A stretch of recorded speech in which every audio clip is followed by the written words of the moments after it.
Good day, class. This is Attorney Season. Welcome again to Criminal Law Book 1. Today, I'll be discussing reading material number 8. So, reading material number 8, exempting circumstances.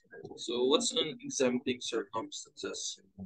So, exempting circumstances are those grounds for exemption from punishment because there is wanting in the agent of the crime of any of the conditions which makes the act voluntary or negligent. So what's the basis for the exemption?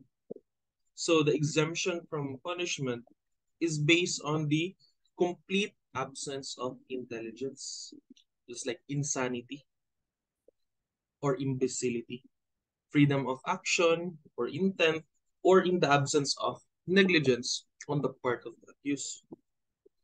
So a person who acts without malice or without negligence is not criminally liable. That's the general rule.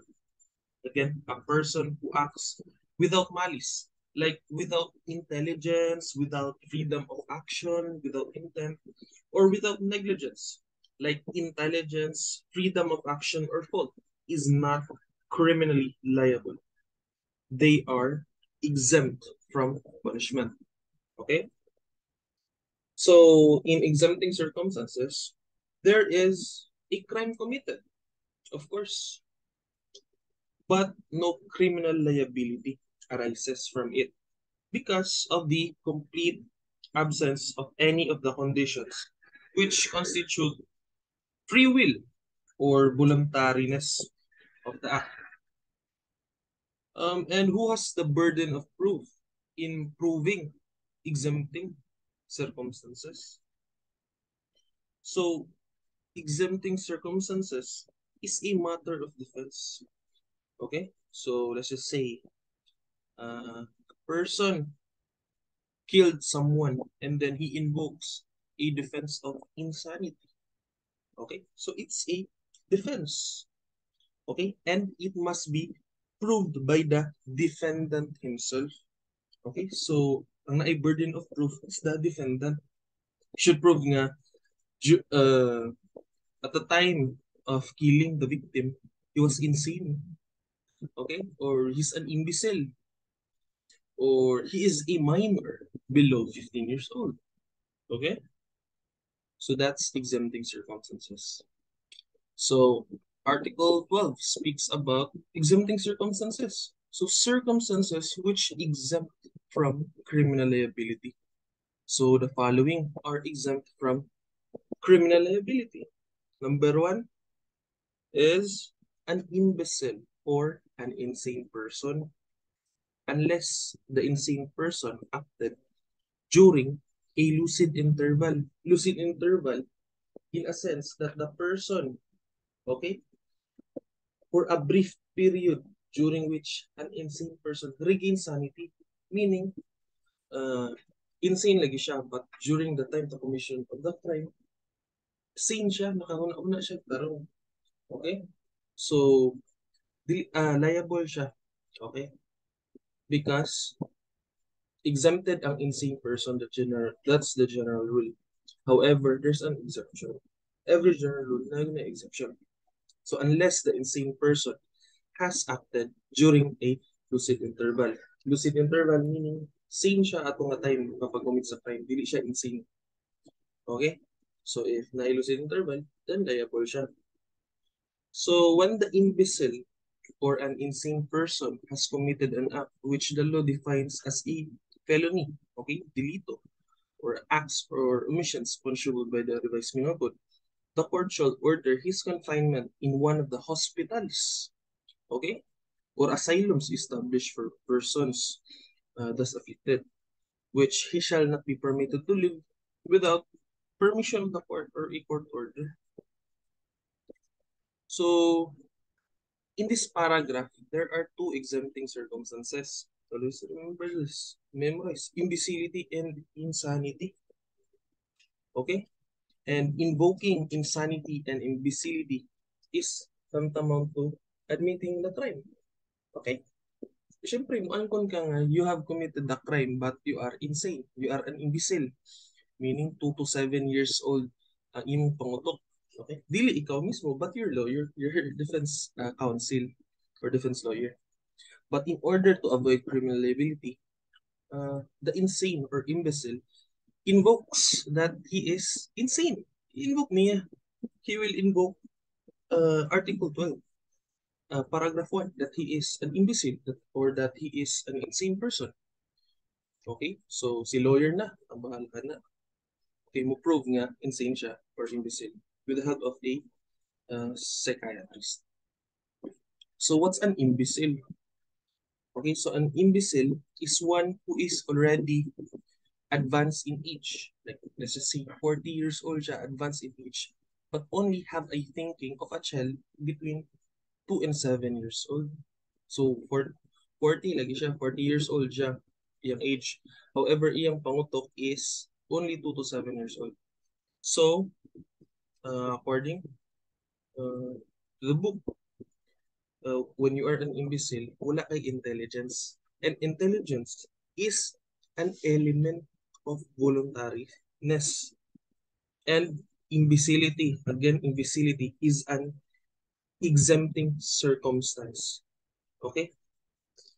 Imbecility is exempt in all cases. Okay? From criminal liability. Next, how about insanity? What's insanity? Insanity, buang. Okay? An insane is one who acts without complete with no, is one who acts with complete deprivation of intelligence. Wala siya intelligence. Buang siya. Wala siya reason. Without discernment, the ability to know what is right or wrong. Or total deprivation of freedom of the will. Okay? So, insanity in my PPT, PowerPoint presentation, refers to mental aberrational background or disease of the mind. And insanity must completely impair the intelligence of the accused. Okay? Insanity is not exempting under any circumstance.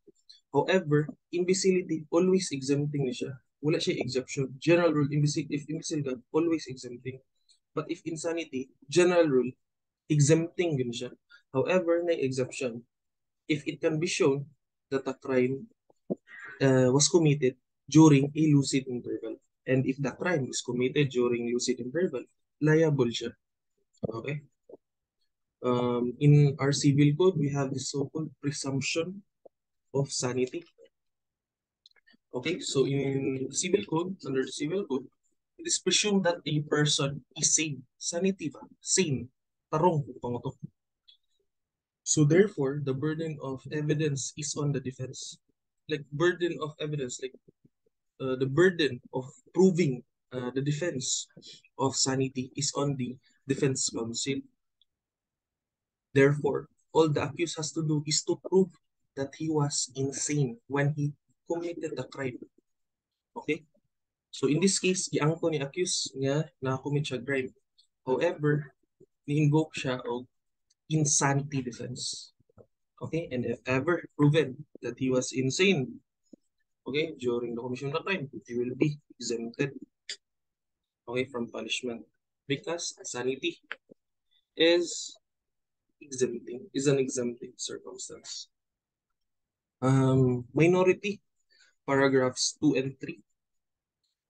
So, a person under 9, now 15 years old, okay, exempted from criminal liability.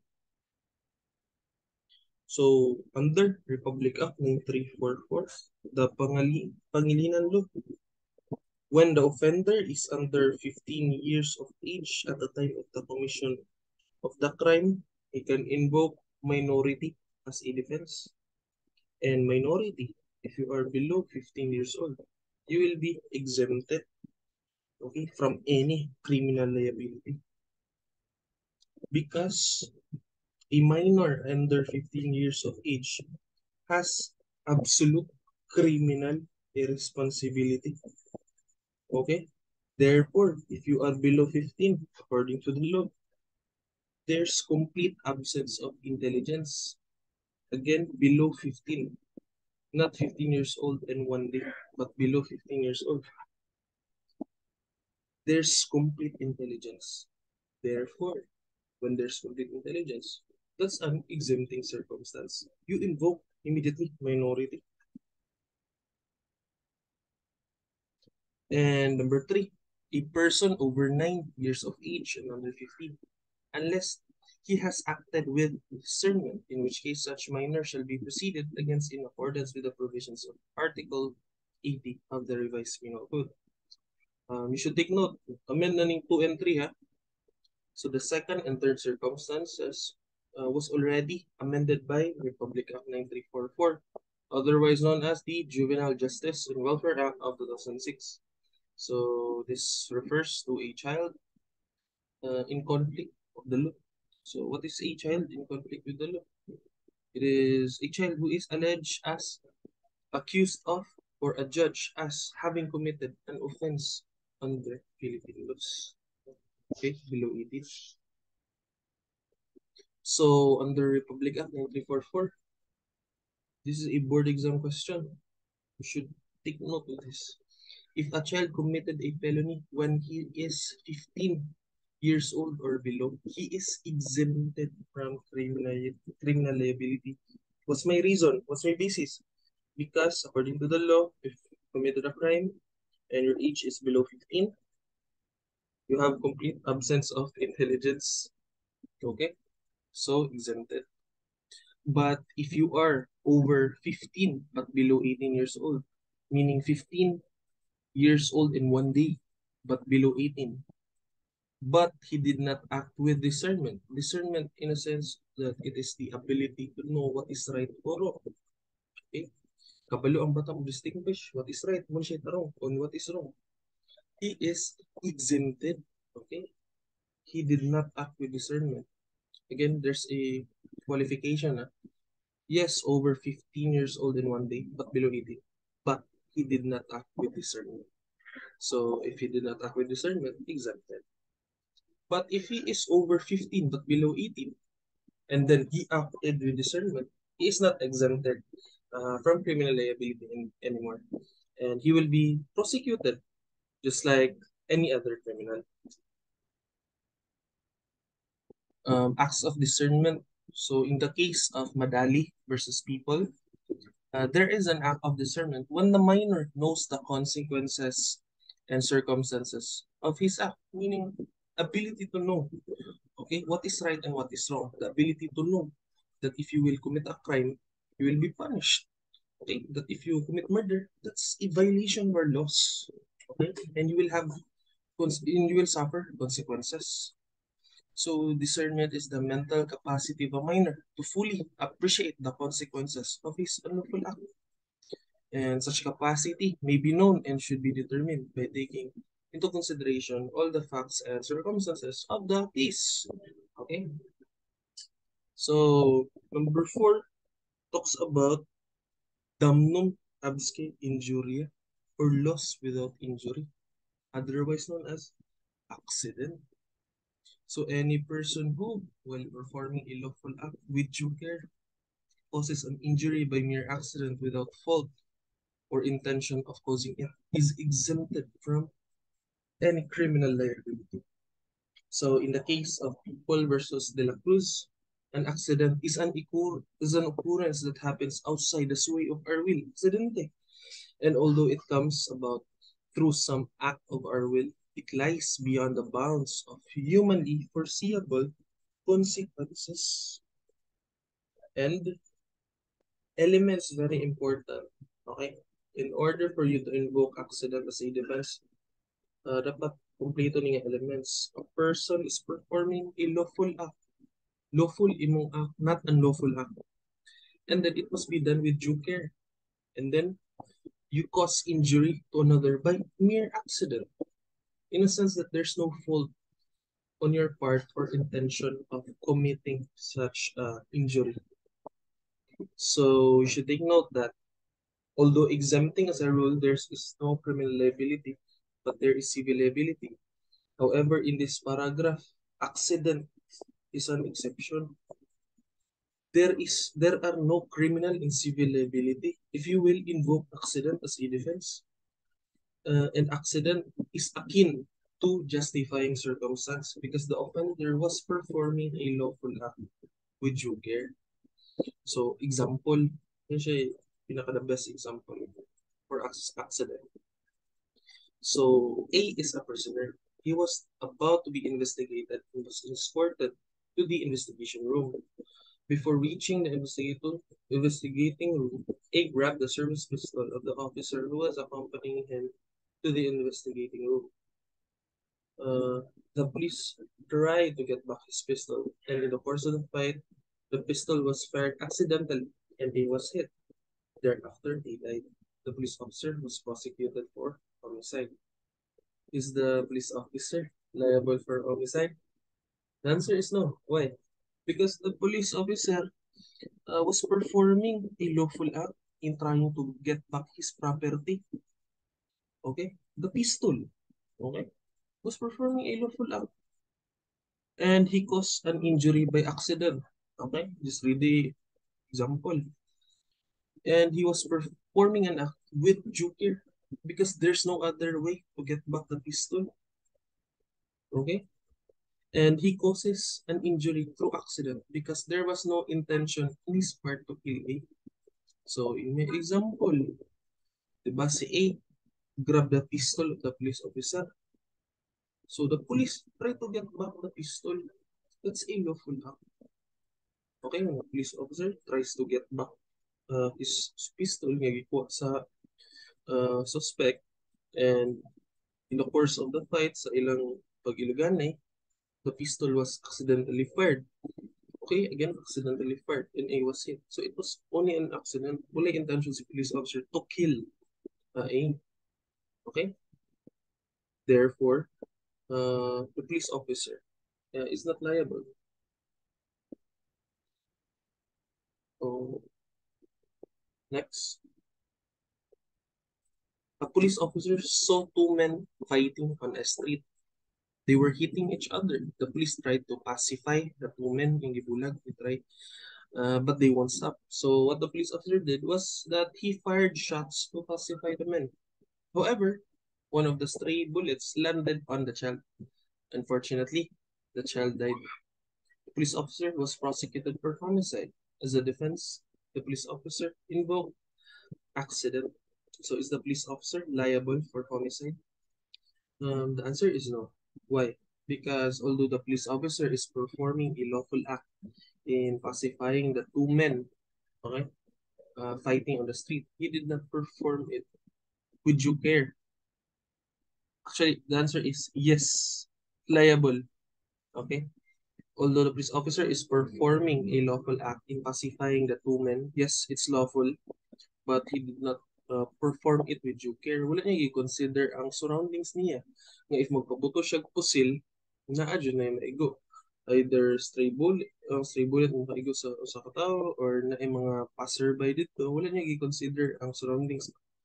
So, considering that it was a community, he knew that a stray bullet would have landed on any person. He should not have fired shots. So, the police officer here is liable for reckless imprudence resulting to homicide, a culpable felon. So, the police officer is liable for homicide in this case because he did not perform the lawful act with due care. Again, elements, lawful act, there should be a lawful act with due care. There should be a lawful act, and such lawful act must be performed with due care. And in this example, wala man gi-perform ng police officer yung lawful act with due care. Saga naman siya pusil. Okay? And under the revised rules, the POP manual of 2021, Police Operational Procedure of 2021, bawal na ng magbuto kag pusil para bulag. Dapat yung gamiton is megaphone. Okay? So, bantay mo. Pagbuto mo, doon na ang tao. Okay? Reckless imprudence resulting to homicide. Okay? And it's a culpable felon. Number 5 talks about irresistible force. So, any person who acts under the compulsion of irresistible force is exempted from any criminal liability. So, what's my basis? Why is irresistible force exempted? The person who acts under the compulsion of irresistible force. Because there is complete absence of freedom. Wala kang freedom. And freedom is an element of voluntariness. Again, elements. There must be compulsion. And such compulsion is by means of physical force. Physical, okay? Not emotional. Then second, physical force must be irresistible. You cannot resist the physical force. Then the physical force must come from a third person. So in irresistible force, the offender must be reduced as a mere instrument. You force ka to kill someone, otherwise you will be killed. That's irresistible force. Okay? So, if ever, pugson ka buhat of crime sa usa ka tawo, okay? You will be reduced as a mere instrument or a mere agent, okay? That you are not acting in your own free will, okay? So, voluntariness is absent. Number 6 is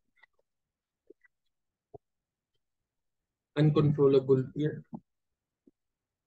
I'll set an example there for number 5, irresistible force. So one good example aning irresistible force is about the case of Bakuli. So Bakuli was accused but not a member of a band which murdered some American school teachers and was seen and compelled by the leaders of the band to bury the bodies, was not criminally liable as accessory for concealing the body of the friend.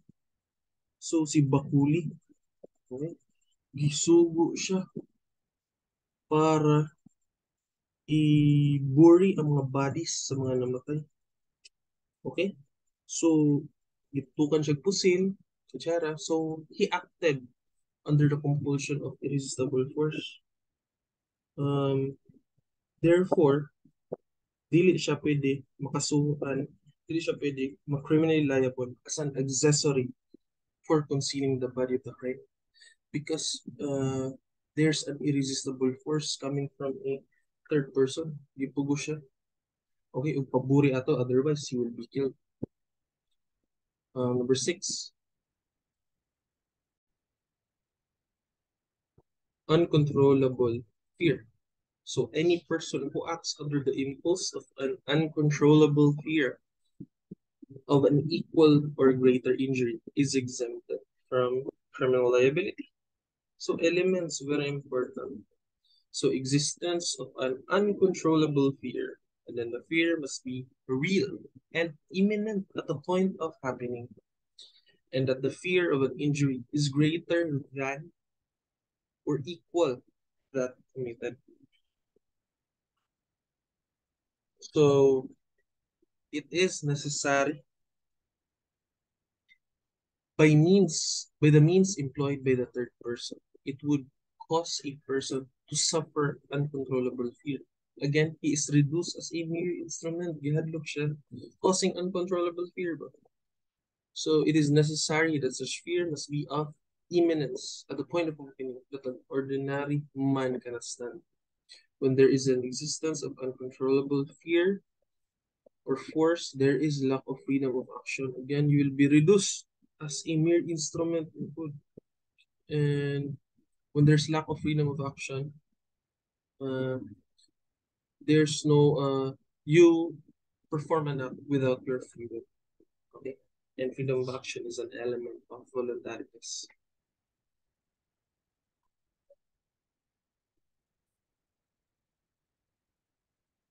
Next, lawful and insuperable cause. Any person who fails to perform an act required by law, okay, when prevented by some lawful insuperable cause, okay, is exempted from criminal liability.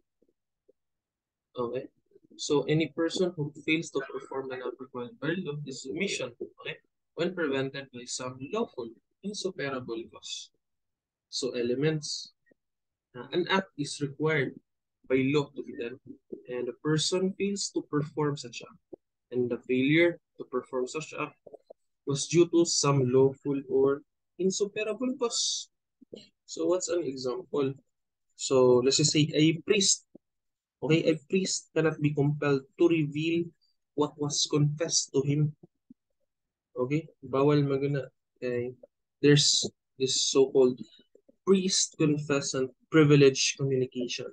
So once mo confess ka sa priest, ang priest, dili pwede na niya i-divulge ang imong ibang sulti. Okay? So in this example, there is a war in which the Philippines is involved. So A, B, and C conspired to commit treason against the government.